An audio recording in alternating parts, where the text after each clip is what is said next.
relaciones más controversiales que tuvo España en Venezuela. Aunque quizás no fue tan intensa como en México, es obvio que dejó una gran huella en los indígenas y en la estructura social. Entre sus características podemos mencionar, primero, el control sobre la mano de obra indígena, donde los encomenderos le asignaban un grupo de indígenas en el que, a cambio de una pequeña protección y la evangelización cristiana, prácticamente hacían lo que preferían. Otra característica importante es de la organización y la jerarquía. Aunque si habían caciques, estos perdían de cierta forma su relevancia dentro de esta cultura indígena, ya que los que regían y daban las instrucciones eran los encomenderos.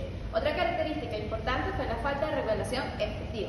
A diferencia de otras colonias, Venezuela, la colonia de Venezuela de cierta forma tuvo poco control directo, lo cual esto permitía a los encomenderos aplicar el abuso en grandes escalas. Así pues, también tenemos un marco que tuvo esto. En los indígenas venezolanos podemos mencionar uno, la despoblación masiva. A los indígenas venezolanos los despoblaron de sus tierras. Otro punto importante fue el de la restricción de sus culturas, o sea, le arrebataron su cultura, privándolo de sus idiomas, sus religiones, donde los obligaban a estar bajo esta evangelización cristiana. Y por último, también es importante mencionar las resistencias que hubo. Por ejemplo, ya para el siglo XVI, los indígenas girajaras fueron importantes en esto de las rebeliones que hubieron, al igual que los caracas. Aunque algunos de los indígenas prefirieron solamente irse a tierras remotas, otros como los girajaras se quedaron para hacer la rebelión. Cambios en la encomienda. Podemos decir que en 1542 es donde trataron de agregar nuevas leyes de dicha encomienda, aunque en Venezuela esto fue débil. Ya para el siglo aproximadamente 17 es de donde de cierta forma la encomienda perdió fuerza, esto debido a, primero la llegada de los esclavos indígenas africanos y la escasez por parte de los indígenas venezolanos. Así pues, podemos mencionar también la presión de la corona por abusos y también la aparición de importantes personas como Bartolomé de las Casas, lo cual criticaba de cierta forma esta esclavitud. Por otra parte, como siempre hemos visto, la iglesia siempre ha tenido de cierta forma un papel importante en la historia, y esta no es la excepción. Acá la iglesia también tuvo su papel con la evangelización y el control. Así, las iglesias llamaban a estas misiones como reducciones, en las cuales agrupaban a los indígenas para aplicar de cierta forma el cristianismo en enseñar y mostrarle lo que era, privándolos a ellos de su propia cultura.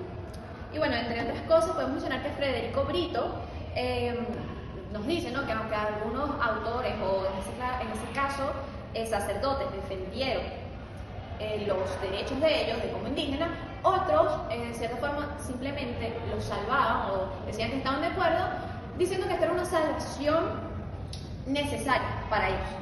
Y bueno, también a su vez la iglesia tiene de cierta forma siempre un impacto en la política, y es que acá no es la excepción. La iglesia llevaba el control de los nacimientos, manejaba los registros y todo esto. A su vez también tenía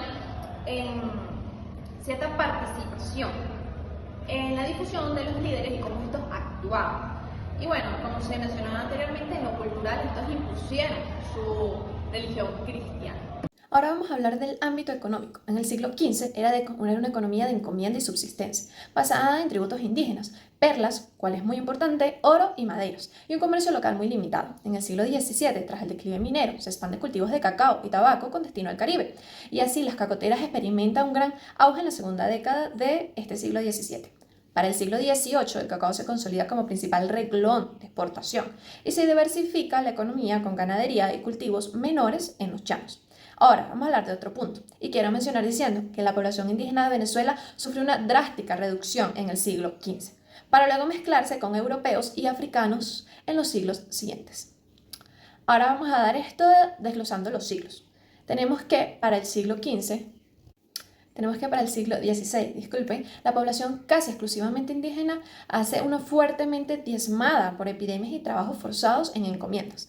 Ya para el XVII hay una llegada sostenida de colonos europeos y esclavos africanos y comienzan a formarse las primeras comunidades mestizas y mulatas. En el siglo XVIII hay un crecimiento más estable con mayoría mestiza y mulata ligada al dinamismo de las haciendas cacauteras y se consolidan de cierta forma estas élites criollas.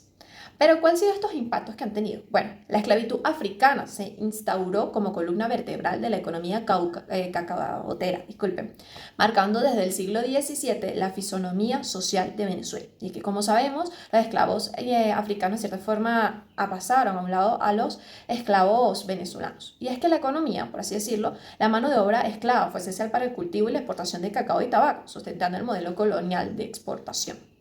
A nivel de la cultura, esto fomentó un sincretismo afro-romano en música, religiosidad y gastronomía que perdura incluso en las tradiciones venezolanas.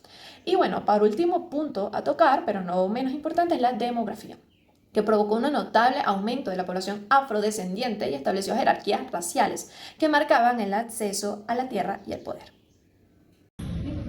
Samuel, háblame un poco de los Welser. Los Welser eran una familia de banqueros alemanas de Augsburgo que le prestaron dinero al emperador Carlos V. Para pagar esta deuda, el 27 de marzo de 1528 se dio inicio se firmó la capitulación de Madrid, que básicamente este tratado le dio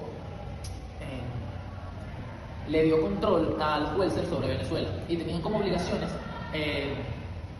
explorar el territorio en busca del dorado, fundar ciudades y fortalezas y convertir a los indígenas en cristianos. Su llegada y significado. Los primeros barcos Welser llegaron a Coro en 1529, liderados por Ambrosio Alfinger.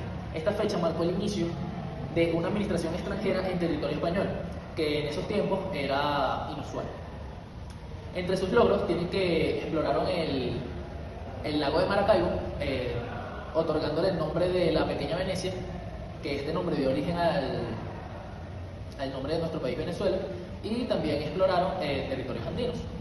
Como sus fracasos, tienen que nunca encontraron oro ni el dorado, y su brutalidad generó rebeliones indígenas. Autores como Albert von der Orsten destacan que su enfoque fue más el saqueo que el gobierno.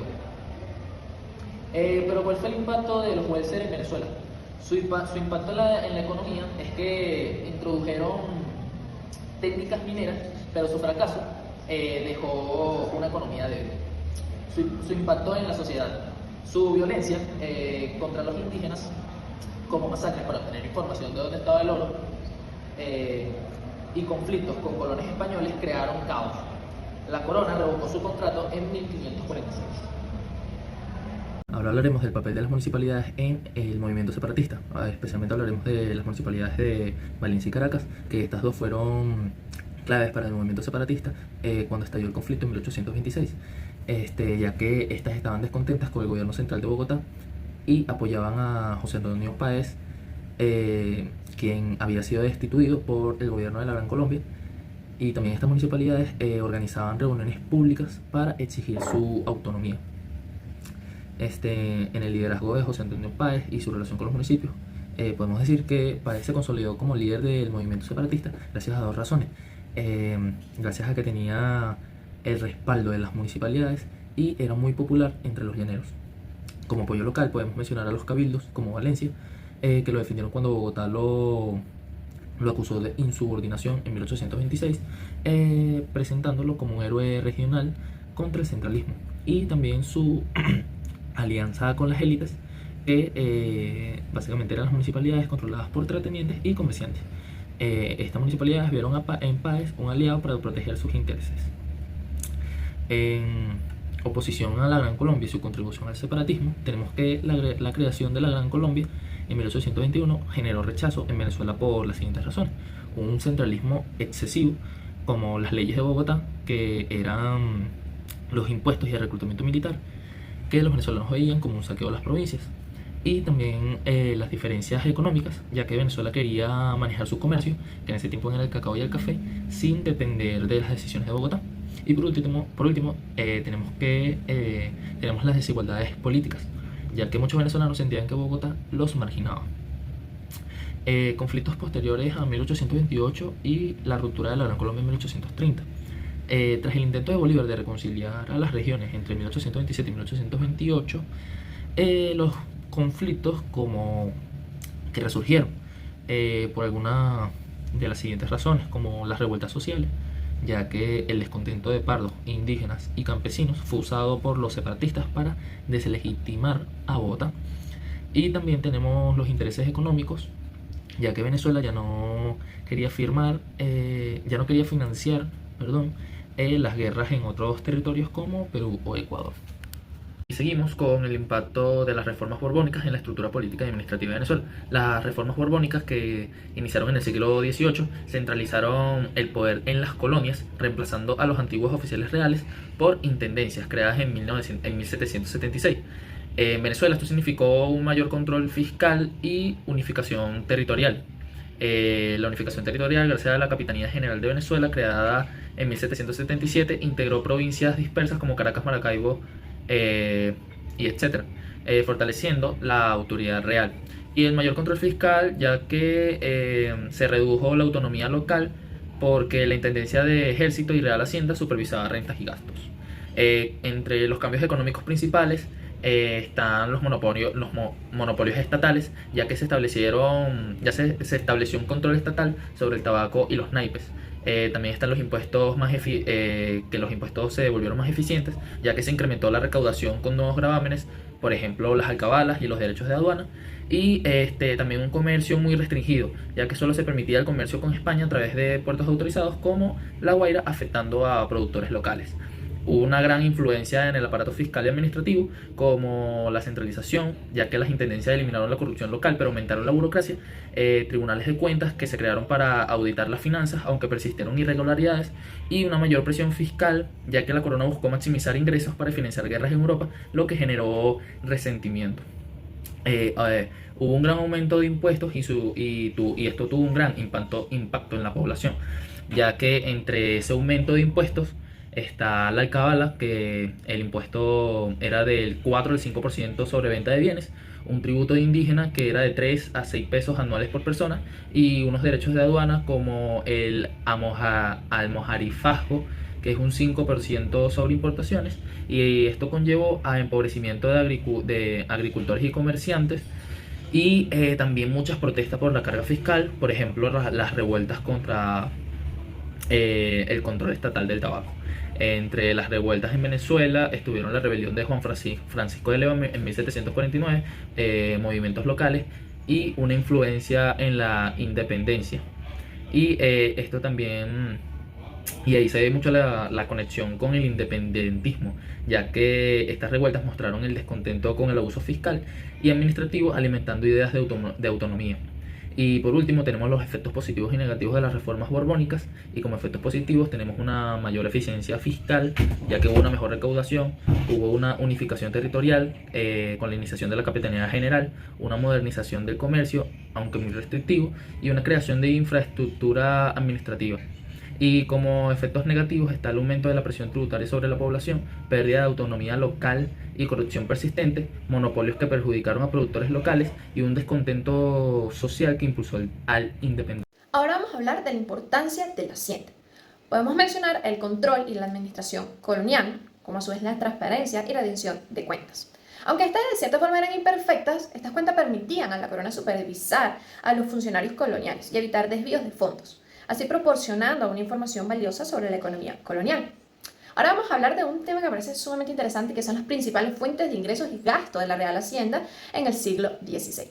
Entre los bienes productores de renta ocupaba el primer lugar el plano Las Minas, cuya explotación era concedida en arrendamientos mediante el pago de cuotas equivalente al 20% de la producción. Así, el negocio que más dinero llevó a las cajas reales fue el de la renta de tabaco, cuyo producto había permanecido libre, pero de gravamen hasta el año 1779. La venta de las tierras de los conquistadores constituyó un renglón especial de los ingresos coloniales también. Pero también estaban los bienes de la corona, como la explotación de salinas. Y, ojito, que los esclavos recibidos en pago del quinto de la venta de indio también eran estos bienes de la corona.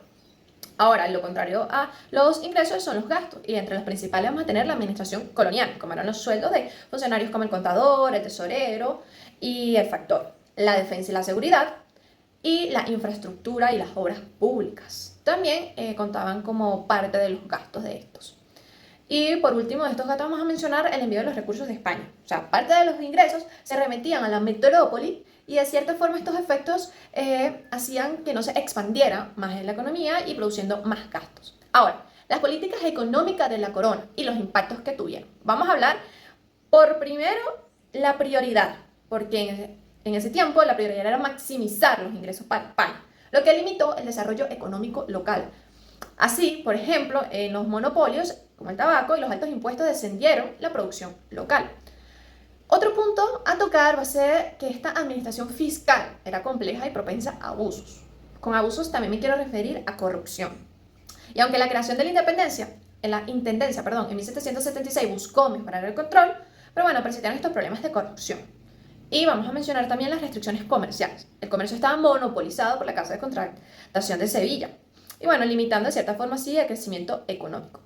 Ahora, ¿cuáles fueron estas influencias del comercio y los intercambios en las finanzas públicas? Bueno, el comercio, como sabemos, fue un pilar de las finanzas coloniales.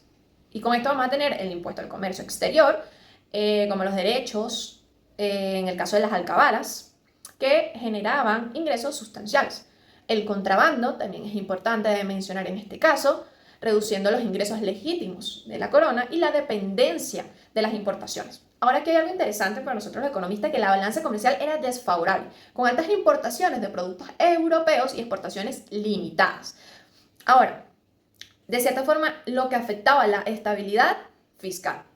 Como dice el libro, la diferencia de los precios de los productos coloniales en el mercado local y foráneo que se mencionaron en el libro de Eduardo provocó una desbalanza comercial. Y por desbalanza vamos a decir, provocó una desigualdad en la balanza comercial.